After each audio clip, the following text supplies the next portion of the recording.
Masuk TV nanti kamu, nak. Oke, lanjut, Bang. Ya, ya malam, Bang.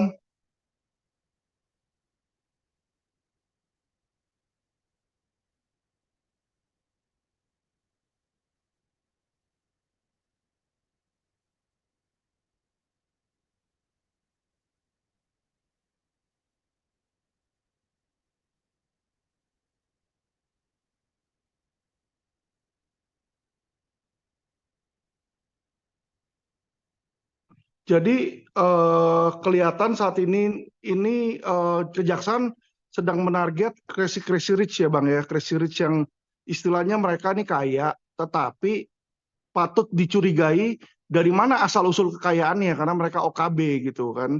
Nah, sebelumnya sudah kena Budi Said tuh. Budi Said juga kan gebrak antam kan di situ. Nah, selain Budi Said, sekarang ini ada yang tentang korupsi timah, Bang. Korupsi timah ini sudah ada 15 tersangka, Bang. Ya. Salah satu tersangkanya Helena Lim dan Harvey Muiz di situ. Mereka ini terkait korupsi timah 270 triliun itu uang yang modus modus mereka pakai CSR.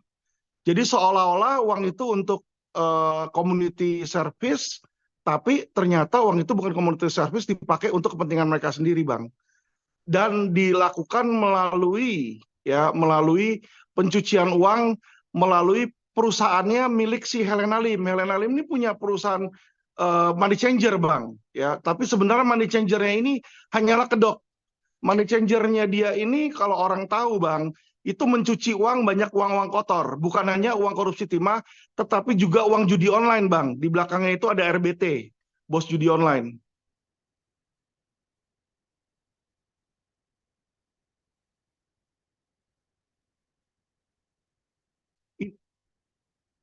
Ini modus yang udah lama terjadi, Bang. Jadi uang mereka ini bisa jadi crazy, bisa jadi kaya ya karena gemplang-gemplang uang pemerintah, korupsi dari situ, gratifikasi.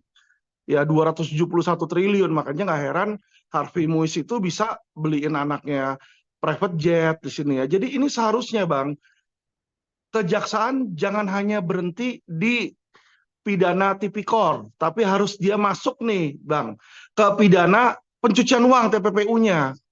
Ya, kenapa? Dengan pencucian uang, maka nanti kejaksaan bisa mengambil atau recover dia punya kerugian negara, Bang. Karena 271 triliun loh.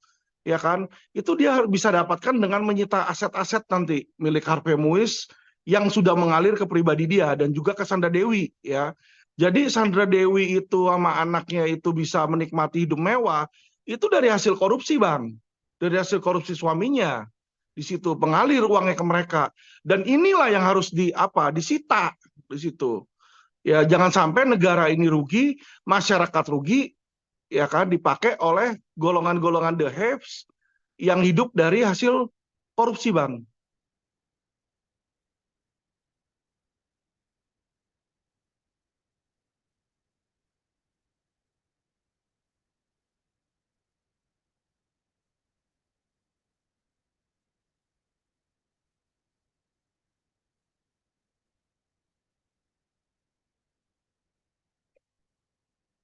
Ya sangat disayangkan sih, Bang, tapi seperti yang saya bilang, kalau memang kejaksaan serius, Bang, jangan hanya menerapkan pasal tipikor, ya, tapi juga terapkan pasal TPPU.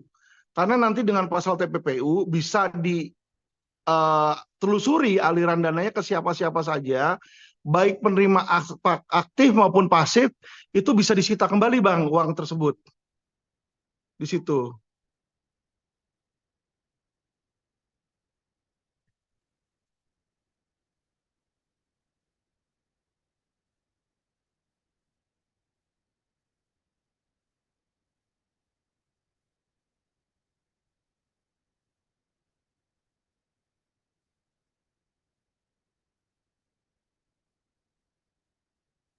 Itu dia, Bang, yang seperti saya bilang, kalau pidananya cuma tipikor, itu nanti dia nggak bisa sita uang-uang yang masuk ke mengalir ke aset-aset orang-orang lain. Tapi kalau TPPU, pencucian uang bisa, Bang.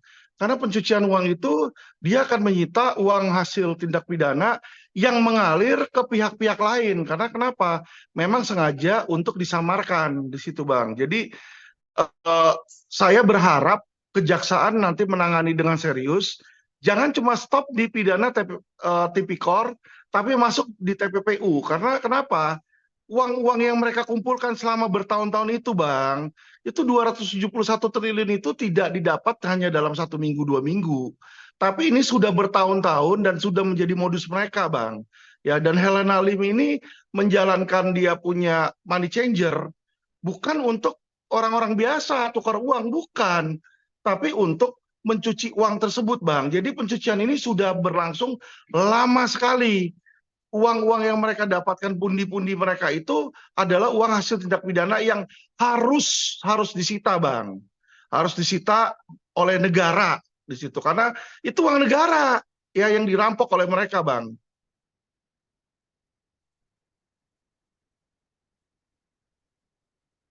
Sudah Helena Lim itu kita tahu, Bang, dulunya dia tuh di Medan itu orang miskin. Ya dia tuh cuma pion, kacungnya doang. Di belakangnya dia ada bos judi, Bang, RBT, Bang, di situ, Bang, yang masukin duitnya ke money changer untuk ditukar menjadi bersih di situ.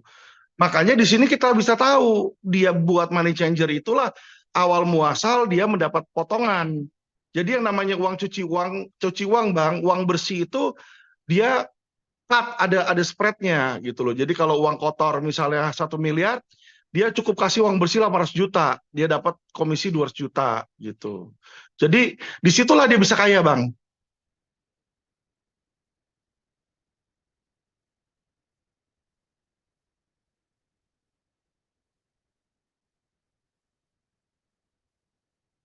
Jadi kalau tipikor itu ya dia ancaman terendahnya 1 tahun, ancaman tertingginya bisa seumur hidup, Bang. Bisa diancam seumur hidup di situ.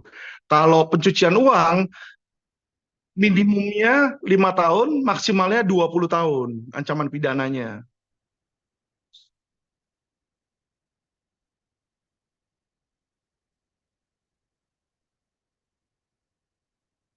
Betul, kalau menurut saya ini mereka harus diadili 2 kali. Yang pertama kali adalah karena tipikor, yang kedua dengan TPPU. Seperti yang mereka sedang lakukan sama Budi Said, informasinya mereka akan masukin pasal berlapis, ada 3 pasal, Bang. Pasal pertama tipikor, pasal kedua penggelapan pajak, dan pasal ketiga TPPU tuh. Jadi TPPU-nya dijalanin dalam kasus Crazy Rich Budi Said, Bang. Ya, nah, karena ini Helena Lim baru, ya kan, baru tipikornya aja. Tapi kemungkinan, ya kalau memang kejaksaan serius, dia masukin nanti TPPU-nya lagi, Bang, terhadap para tersangka ini. Dan tersangkanya bisa nambah dalam TPPU.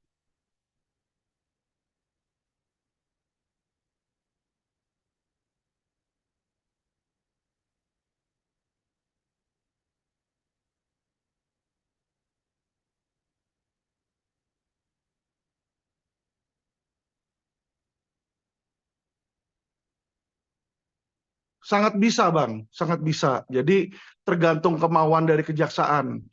Kalau nanti dimasukin pasal TPPU, Bang, pencucian uang, maka pencucian uang itu ada 2 macam. Ada pencucian uang pasif dan pencucian uang aktif. Pencucian uang pasif, si penerima uang tidak perlu tahu bahwa itu uang hasil kejahatan. Hanya dengan dia menerima, mengambil aja di situ, memakai, itu dia udah kena, Bang, pasifnya. Ya, jadi sebagai istri nggak mungkin itu uang dia nggak nikmati, pasti dia nikmati, ya kan? Nah, dia masukin atau dia beli tas Hermes atau dia beli baju mewah, ya kan? Nah, dari uang hasil kejahatan itu kalau dia belikan seperti itu, dia spend, ya dia pakai di situ, itu dia udah kena yang namanya TPPU pasif, Bang. TPPU pasif itu ancaman hukumannya 5 tahun maksimal penjara. Itu diatur di pasal 3 Undang-Undang Pencucian Uang, ya. Kalau aktif itu diatur di pasal 4 dan pasal 5 Undang-Undang Pencucian Uang, Bang. Maksimalnya 20 tahun kalau aktif. Kalau pasif maksimal cuma 5 tahun ancaman pidananya, lebih rendah. Tapi itu pasti kena, harus kena kalau memang dia ada menerima aliran dana, Bang, di situ. Dibuktikan nanti dengan aliran dana dari PPATK, transaksi keuangan dari PPATK.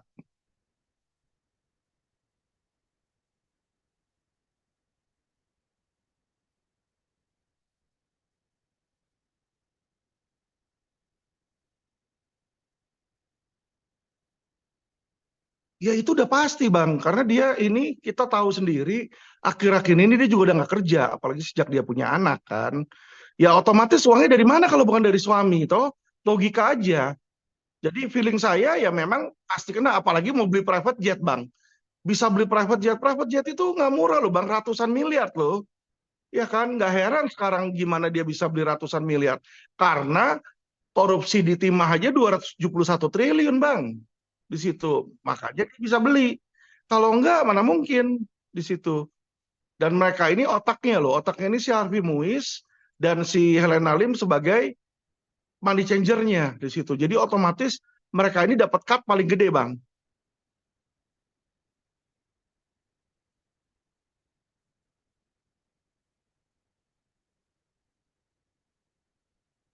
Tersangka baru bisa aja seperti yang saya bilang Bang, kalau nanti ada pengembangan pidananya misalnya dimasukin TPPU, maka segala yang menerima aliran dana itu bisa dikena Bang. Gitu, bisa dikenakan. Karena bukan hanya berpatok di Harvey Muiz, Helena, dan orang-orang dari PT Timah aja di situ. Karena kan uang itu 271 triliun, Bang. Nggak mungkin itu cuma berapa belas orang yang menikmati. Nggak mungkin. Ya kalau kita cuma bagi misalnya 15 orang, masa satu orang 2 triliun, 20 triliun kan gede banget, Bang. 20 triliun dia masukin kemana itu satu orang? Ya toh?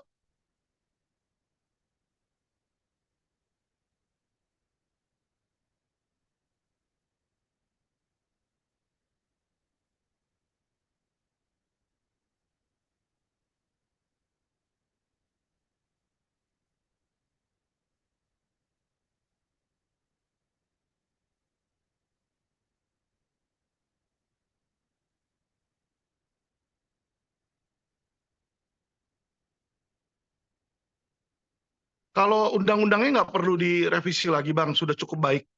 Yang perlu perbaikan itu adalah aparat-aparatnya, Bang. Kita punya yang namanya KPK, itu yang khusus menangani korupsi. Tetapi apa yang terjadi dengan KPK? KPK-nya aja masuk angin sekarang ini. Ya, kita lihat dari kepala ketua KPK-nya aja juga terima suap.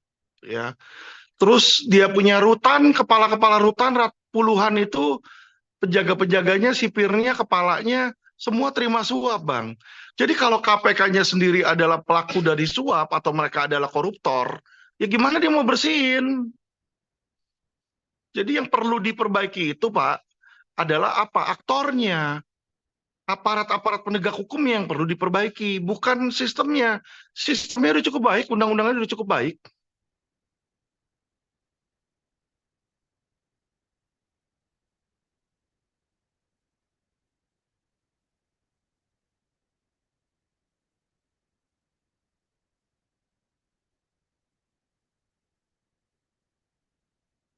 Ya, saya berharap masyarakat ini ya bisa lebih terbuka.